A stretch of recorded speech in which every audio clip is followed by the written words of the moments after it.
Alright folks, so you want to grow bell peppers but your yard's about the size of a picnic blanket?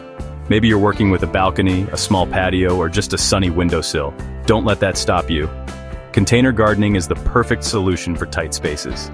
And bell peppers are one of the best veggies to try. Whether you're a total beginner or just looking to up your pepper game, you're in the right place. I'm going to walk you through how to grow bell peppers in containers. And trust me, if I can do it, you can too. With a few simple tricks and a little patience, you'll be harvesting your own homegrown peppers in no time. First things first, let's talk containers. The right container is the foundation for healthy, productive plants. Don't grab that little coffee can. Bell peppers need space to stretch out.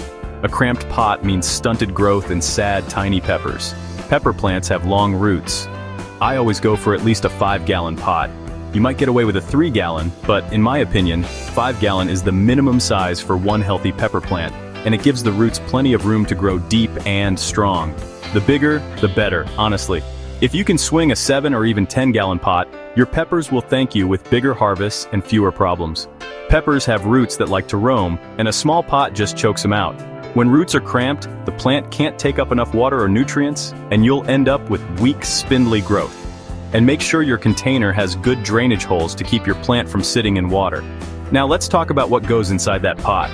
The soil. You can't just scoop some dirt from the backyard and call it good. That stuff's probably full of bugs and dries out fast. Plus, garden soil can get compacted in containers, suffocating your plant's roots. Get yourself a good potting mix, something that holds moisture but drains well. Look for mixes labeled for vegetables or containers, and avoid anything too heavy or clay-like.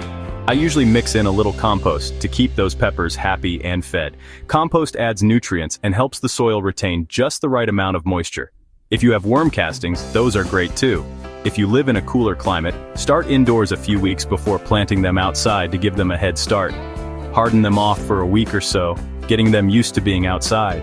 And then set your seedling right in the middle of the pot. This gives the root space to spread out evenly and helps the plant grow upright. Bury it just to where the first leaves start showing. This helps the plant stay stable and encourages strong root growth from the stem. Give it a firm but gentle press down. You want to remove air pockets, but don't compact the soil too much.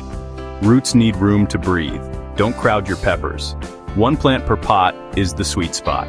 It might be tempting to squeeze in a few more, but you'll get better results with just one. Trust me, they hate sharing. Crowded plants compete for water, nutrients, and sunlight, and you'll end up with fewer peppers overall. Now let's talk sunlight. Peppers love heat and light.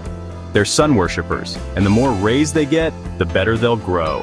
6 to 8 hours of sun a day is the magic number. If you can give them even more, that's fantastic. Just make sure they don't dry out. Peppers favor a long, warm growing season. If you've got a sunny patio or even a balcony, you're golden. Shade? Forget it. Peppers grown in shade will be leggy, weak, and won't produce much fruit. So find the sunniest spot you can and protect them from the cold weather, and your peppers will reward you. As the plant grows and starts maturing, prune it here and there a little bit to promote fruit production and maintain the desired shape. And pluck flowers early on until your plants have been outdoors in their final planting location for 2 to 3 weeks to help develop strong, healthy plants.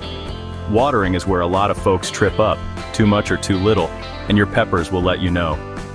Peppers hate sitting in soggy soil, but they don't want to dry out either. Consistent moisture is key. Think of it like a damp sponge, not a soaked towel. I stick my finger in the dirt. If the top inch is dry, it's time to water. If it's still damp, wait another day. Overwatering is just as bad as underwatering. And always water at the base, not over the leaves. This helps prevent disease and make sure the roots get all the moisture.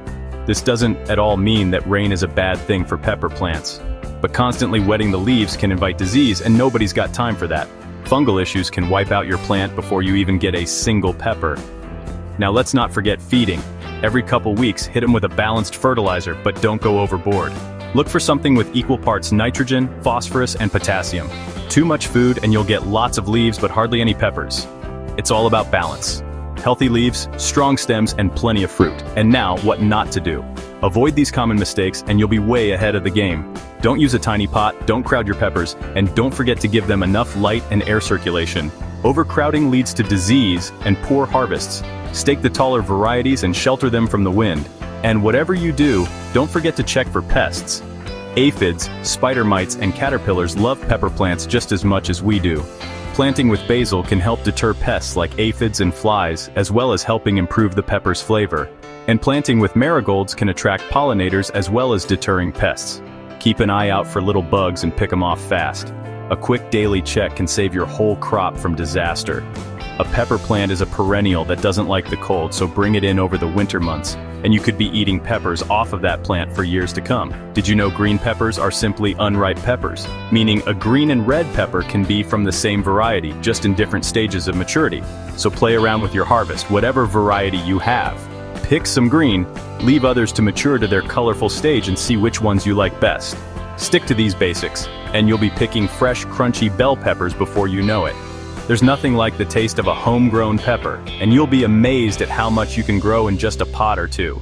Good luck, and happy growing. Remember, every gardener starts somewhere, and your container pepper patch could be the start of something delicious. Don't forget to like and subscribe to support our small channel, and leave a friendly comment. Take care and happy gardening.